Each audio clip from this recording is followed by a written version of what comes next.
A'udhu billah minash shaitan rajim. We seek refuge in God from Satan the rejected.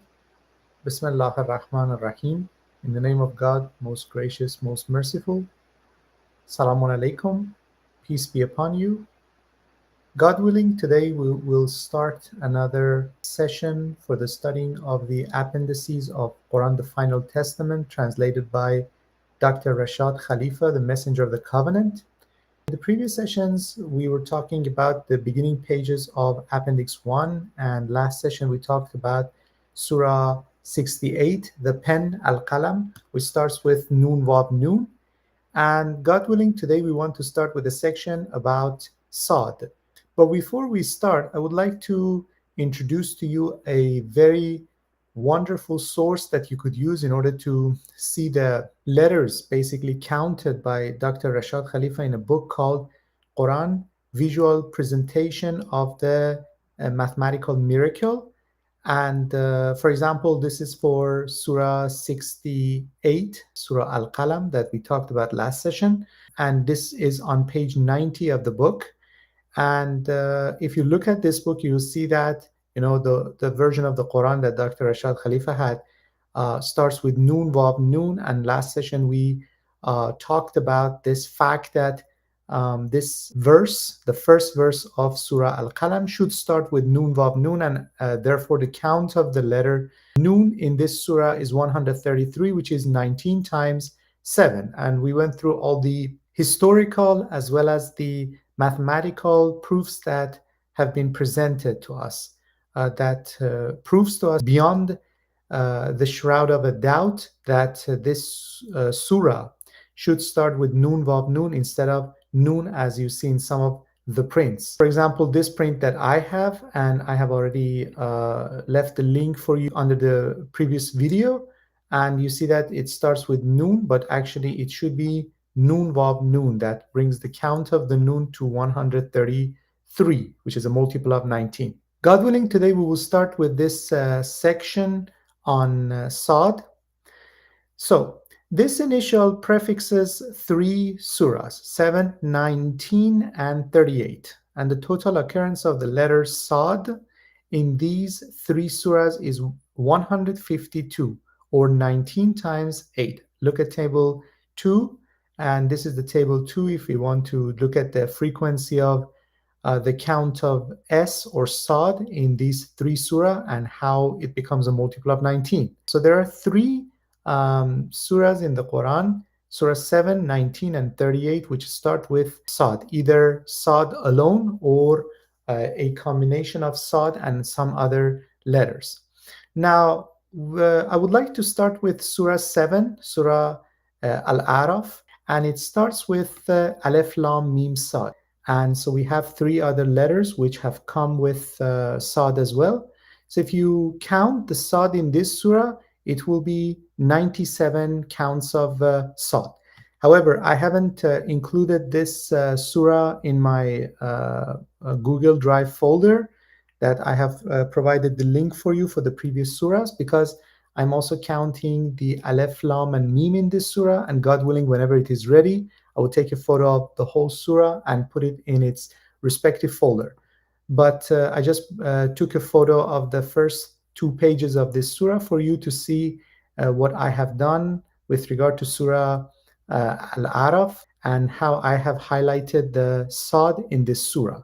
So if you go to the book by Dr. Rashad Khalifa, you will also see that this page, which is page 92 of the book, you will see that it has started with Alif Lam Mim Saad, and Dr. Khalifa left a star under all the Saads which have counted in this surah, and he left a very beautiful note for how many are in each line that you see Saad, and then you can get a total count and make sure that the counts are correct. So this shows you, that beyond the shroud of a doubt that there's an intentional mathematical coding in this book, which has, baffled many mathematicians, around the world. And, it is the mathematics, the language of science, and we cannot just disregard all these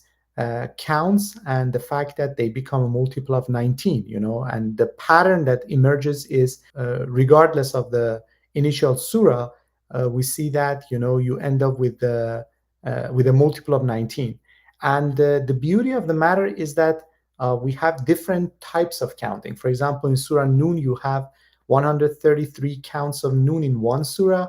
And for example, in the Surah Qaf, you have individual counts of 57 and 57 in two surahs, Surah 50 and Surah 42, and then together they also become multiple of 19.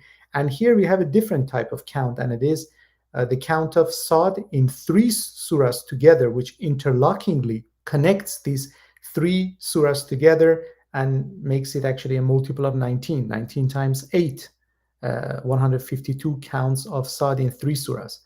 So Surah 7, I have shown it to you. Now let's go to Surah 19.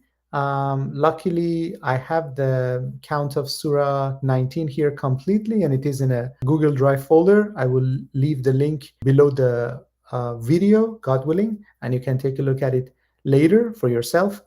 And this surah starts with 5 different letters, Kaf, Ha, Ya, Ain, Saad. But for now, God willing, I will talk about Saad.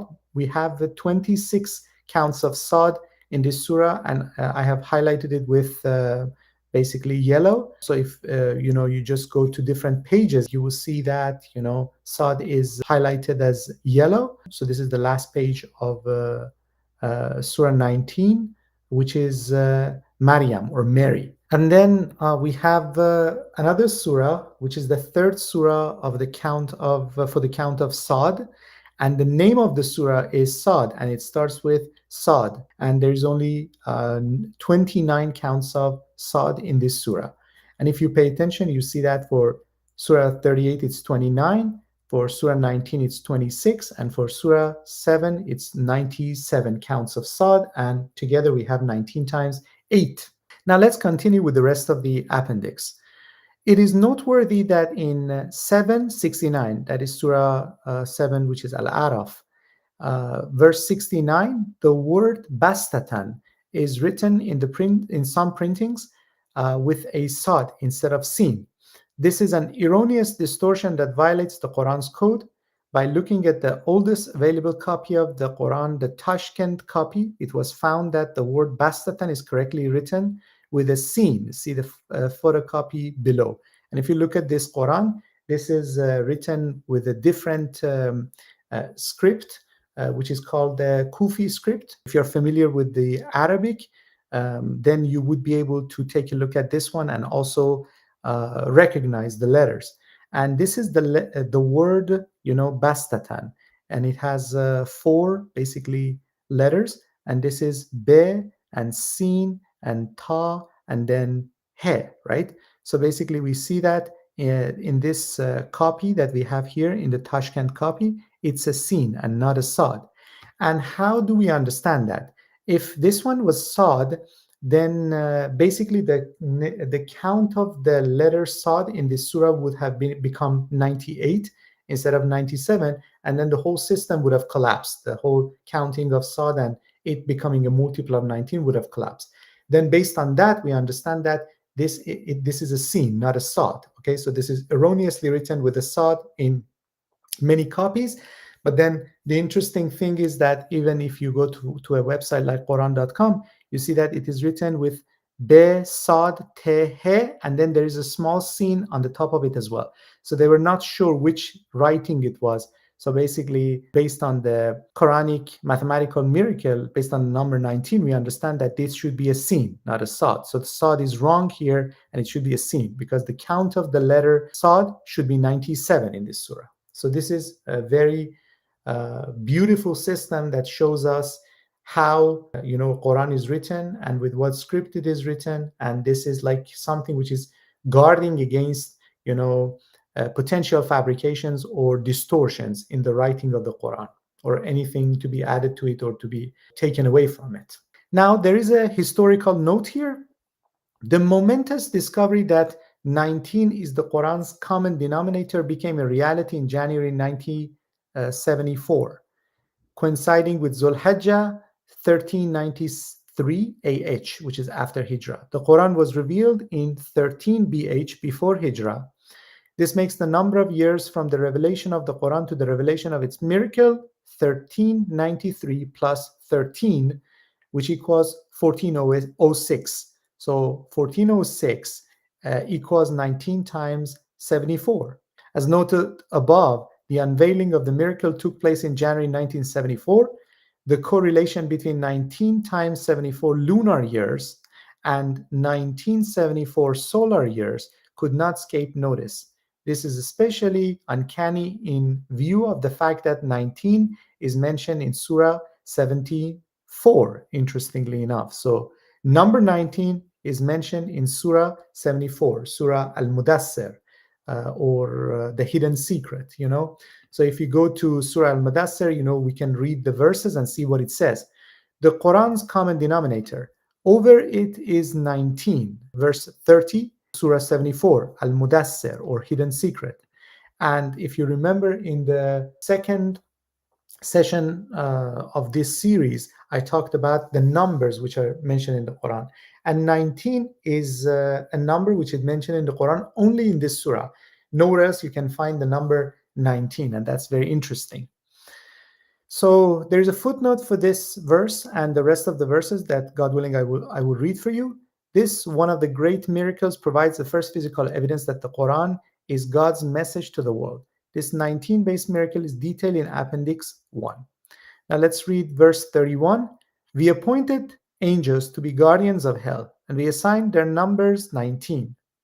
And there are several reasons for this. One, to disturb the disbelievers. So this mathematical miracle basically is going to disturb the disbelievers, So in the beginning of the Quran, if you read, you will see that there are three types of people. One, the believers. Two, disbelievers. And three is the hypocrites. So in reason number one, we have to disturb the disbelievers. It means that if you provide people with who are disbelievers, who don't believe in God, with the number 19, they will be disturbed, because they can't take it. Number two, to convince the Christians and Jews that this is a divine scripture. So basically those who are Christians and Jews, real Christians and real Jews, will be convinced that this is a divine scripture because this is a miracle that they will see. Three, to strengthen the faith of the faithful. So those who already believe in God and believe that Quran is a book from God, their faith will be, strengthened by this miracle of 19. Four, to remove all traces of doubt from the hearts of Christians, Jews, as well as the believers. And five, to expose those who harbor doubt in their hearts and the disbelievers. They will say, what did God mean by this allegory? God thus sends astray whomever he wills and guides whomever he wills. None knows the soldiers of your Lord except he. This is a reminder for the people. So this is mentioned in verse 31 of Surah 74. God willing, I will continue with verse 32. Absolutely, I swear by the moon and the night as it passes and the morning as it shines. This is one of the great miracles. And Naha la ihdal kubar, one of the great miracles. This is indeed one of the great miracles, basically, the miracle of 19. And God willing, as we move forward, you will appreciate, the intricacy and accuracy of this mathematical structure in the Quran. Now, let's continue, God willing, with the section with YãSîn. This is the name of a surah, Surah 36, and it is prefixed with two letters, Ya and Sin in Arabic. These two letters prefix Surah 36. The letter Ya occurs in this surah 237 times, while the letter Sin occurs 48 times. The total of both letters is 285, or 19 times 15. Again, another structure with 19. Okay, so this is Surah 36. I have already counted the letters, and again, if you want, you can go to the book, the visual presentation of the mathematical miracle by Dr. Khalifa, and then you can go to basically page 118, and then you can see the YãSîn, being starred. There is a star under all the ya's and sins in this surah, and then you can count it for yourself, and the count are also mentioned on the left side of the pages as well. This book is treasure. You can go to it and you can see all these things. I have also done the same thing. First of all, I did it on my own, and then when I had problem finding some of the letters, or I missed some of the letters, I went to this book, and voila, lo and behold, it was there.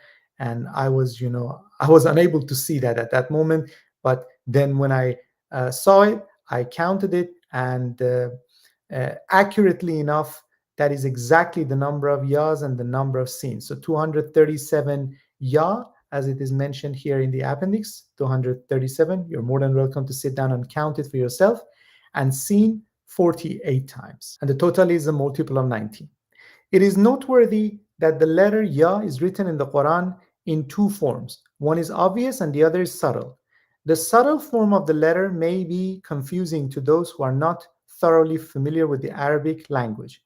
A good example is the word arani, which is mentioned twice in 1236. So Surah 12, verse 36. 1236, arani. So this is, this part, if you look at it, you will see that it is Aleph, Ra, and then there is a small, if you look at my mouse, underneath it, you will see that, there is a ye. There are two ya in this word. And also this is another word, arani, the same word, and you will see that exactly it is written the same way, and then you have two yas. So this is a very subtle way of writing ya in Arabic, and if you're not familiar with it, you won't understand that this is a ya as well. So it's called a subtle ya, and this is like a basically ya, and it's very easy for those who are familiar with the Arabic language. They can get it, but this form which is underneath my mouse is very subtle. If you're not familiar with it, you won't be able to get it. Now, the letter ya is used twice in this word. The first ya is subtle and the second is obvious, that we just talked about. Surah 36 does not contain a single ya of the subtle type. This is a remarkable phenomenon, and one that does not normally occur in a long surah like Surah 36. In my book, Quran Visual Presentation of the Miracle, Islamic Production, 1982, every ya and sin in Surah 36 is marked with a star. That I just showed you this one. This is your reference. If you want to check it, go to this one first. But I also have done it on my own, and you can just go through the pages and count the yas and the sins, and make sure of the counts in this surah, God willing. I have explained this part to you up to the end of YãSîn. God willing, in the next session, we are going to continue with the next section, which is about Hamim, initial surahs. And thank you so much for listening to me. Until the next session, may God be with you. Peace be upon you. Salãmun Alaykum.